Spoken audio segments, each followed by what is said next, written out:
Mga master, okay lang bang? Huwag niyong skip ang mga ad sa aking mga video kung okay lang mga master. Salamat sa solid na support. Yon, what's up mga masters? Nandito na naman tayo sa panibagong araw, panibagong kabanata na naman ang pagsasama-samahan natin ngayon guys.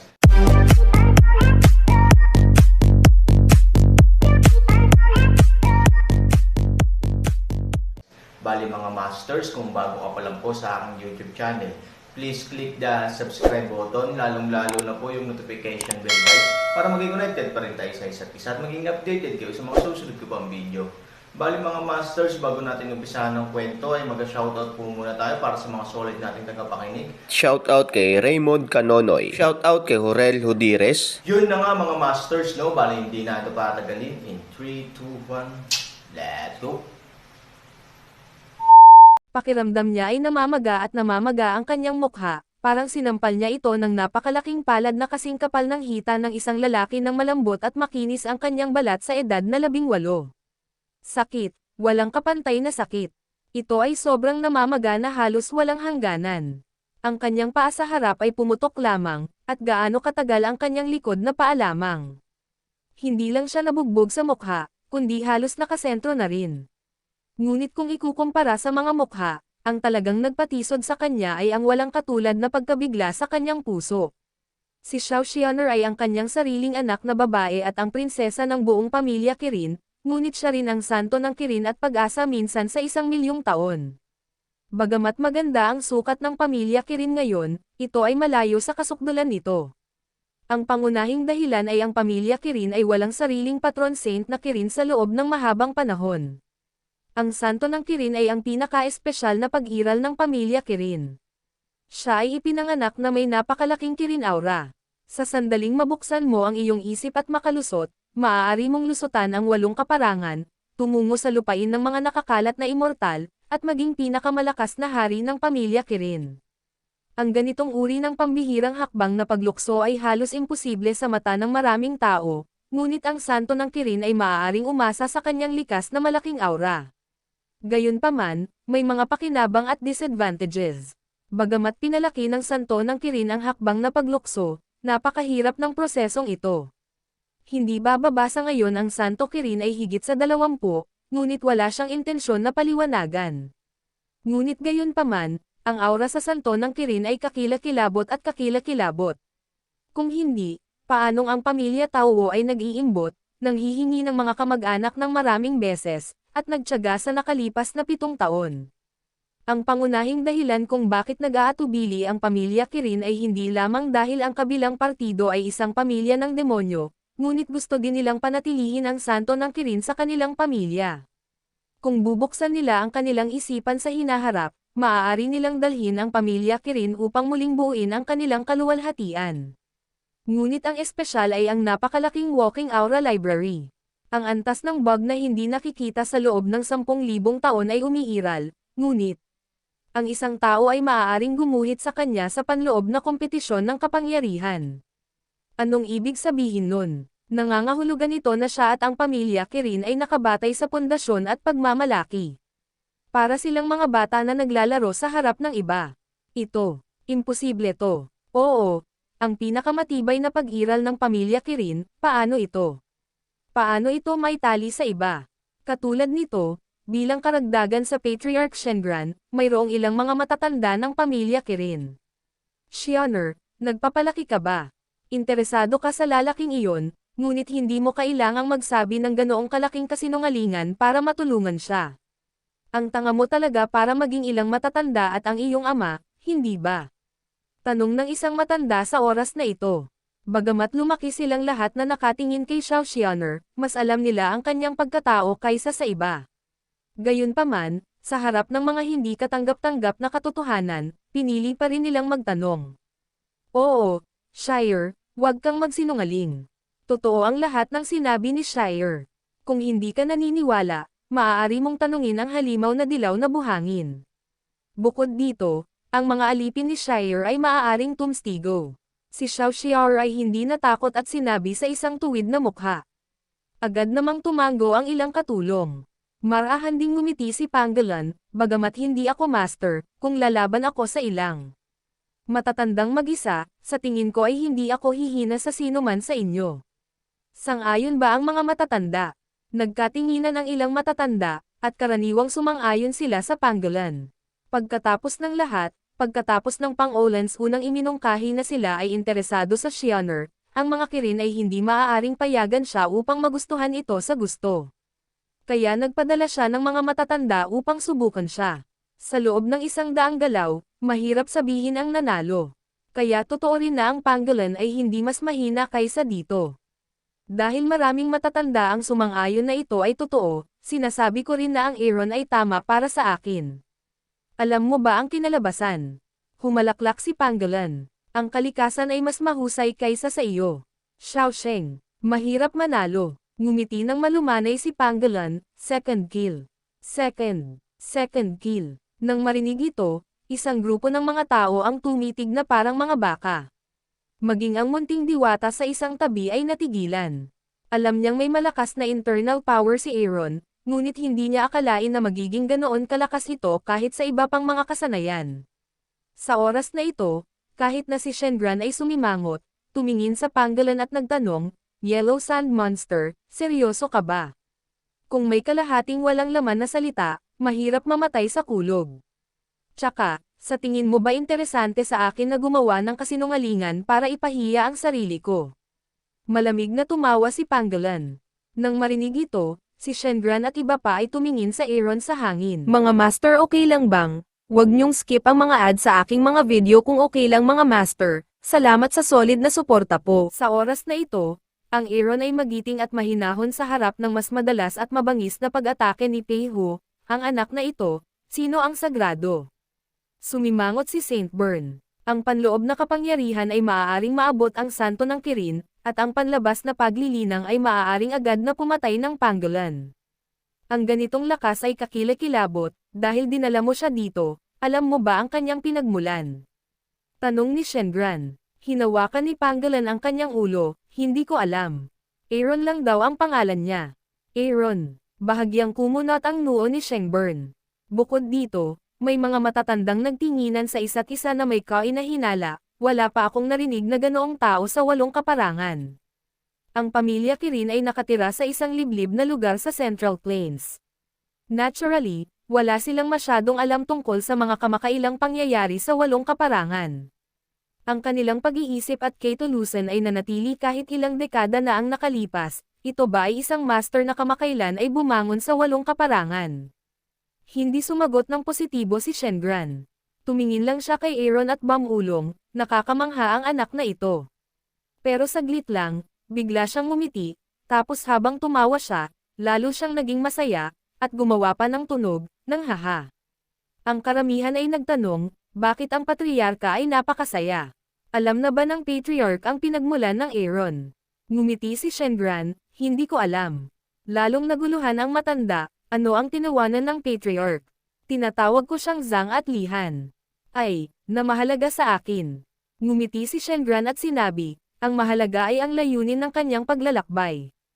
Magmungkahi, naunawaan ng ilang matatanda sa isang iglap, ngunit, patriarch, handa ka bang maging immortal?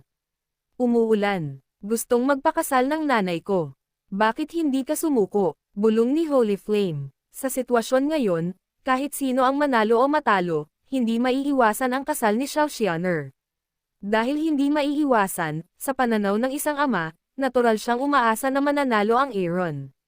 Kung tutuusin, kahit na hindi alam ang kanyang pinanggalingan, paano siya magiging mas mahusay kaysa sa isang malupit na taong demonyo?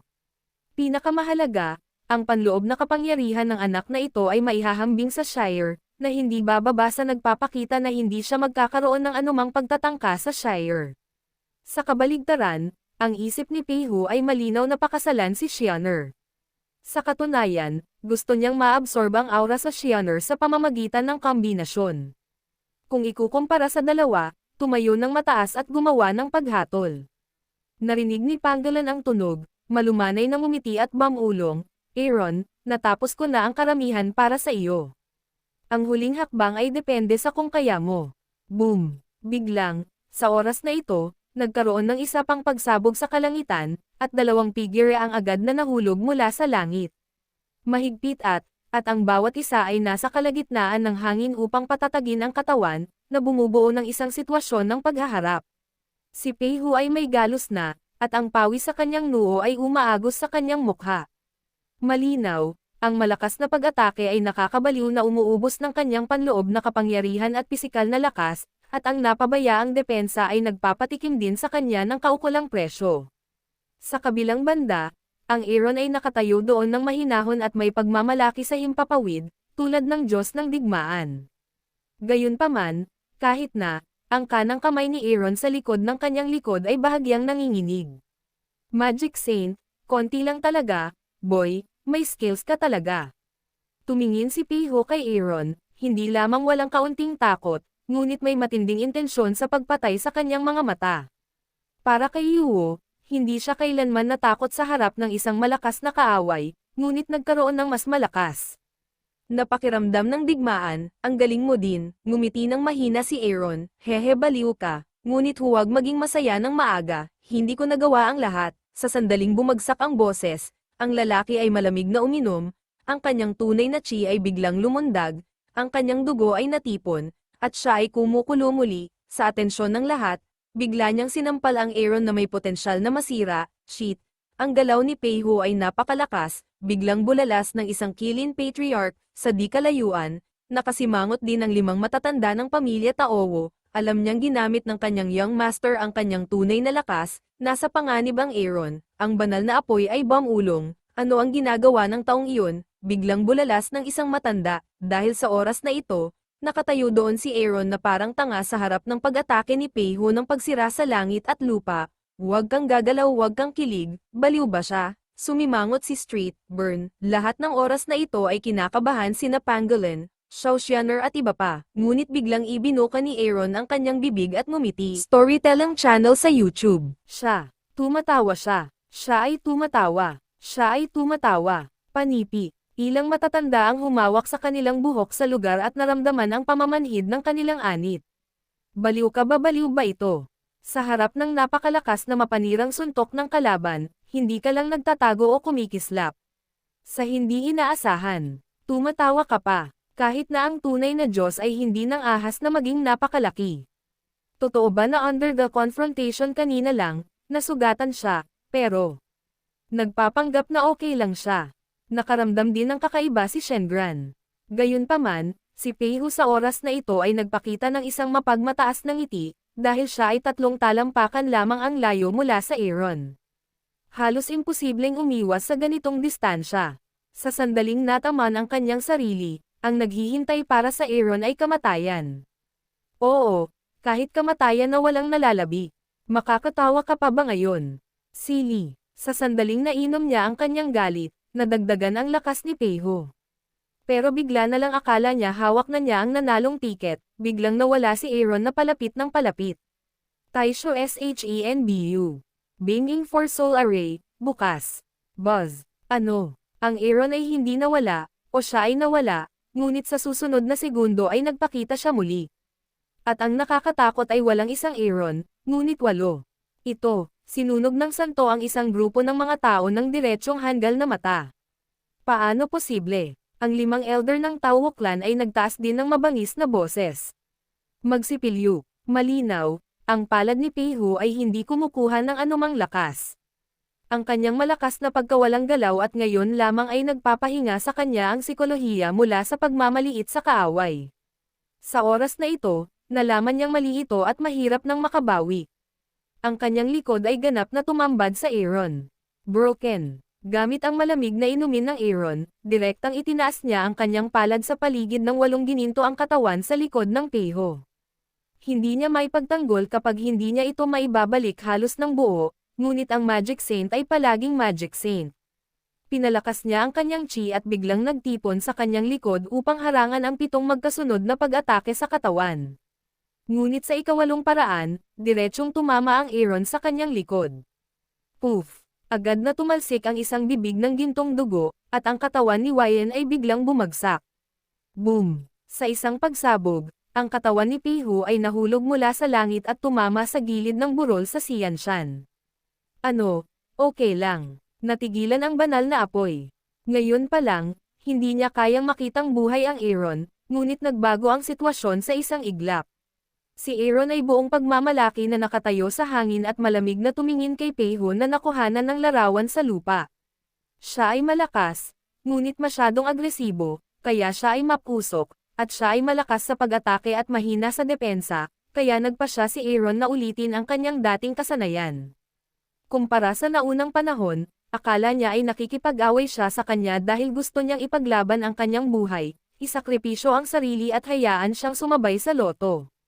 Ngayong bumalik siya, magkakaroon siya ng relatibong reaksyon sa kanyang pag-iisip.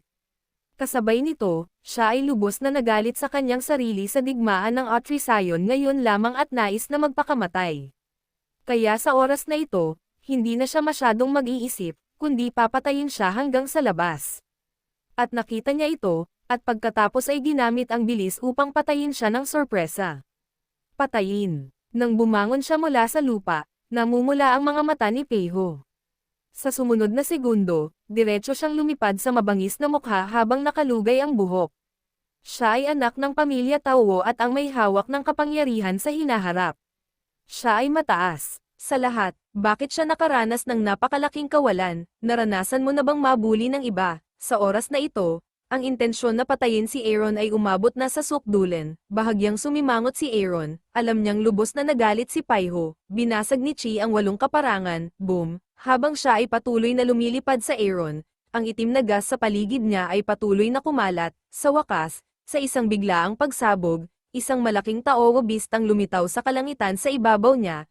Nagbukas ng malaking bibig ng dugo at umungal ng galit sa Aaron. Dugo ni Tao Wu, ang banal na apoy ay agad na uminom, at ang kanyang mga mata ay natatakot. Peiho, nagmana pa siya ng ambisyon ni Tao Wu, na, may problema si Aaron, ang ilang matatanda ay mukhang takot din. Bahagyang umatras ang kilay ni Han Sanning, kahit na siya ay malakas, hindi siya isang malaking tao. Ang 8 gintong katawan ay biglang kumislap at naghanda upang labanan ang kalaban anumang oras. Umuungol, biglang tumama si Tao Wu, at biglang lumaki ang kanyang katawan. Hindi, lumubog ang puso ni Aaron. Halos sa parehong oras, si Tao Wu ay nagbago sa laki ng isang higanteng hayop na lumulunok sa kalangitan, sa isang dagandong, direktang naglalabas ng malakas na chi. Storytelling channel sa YouTube. Yun na nga mga masters, no? Bali panibagong kabanata na naman yung natapos natin ngayong gabi.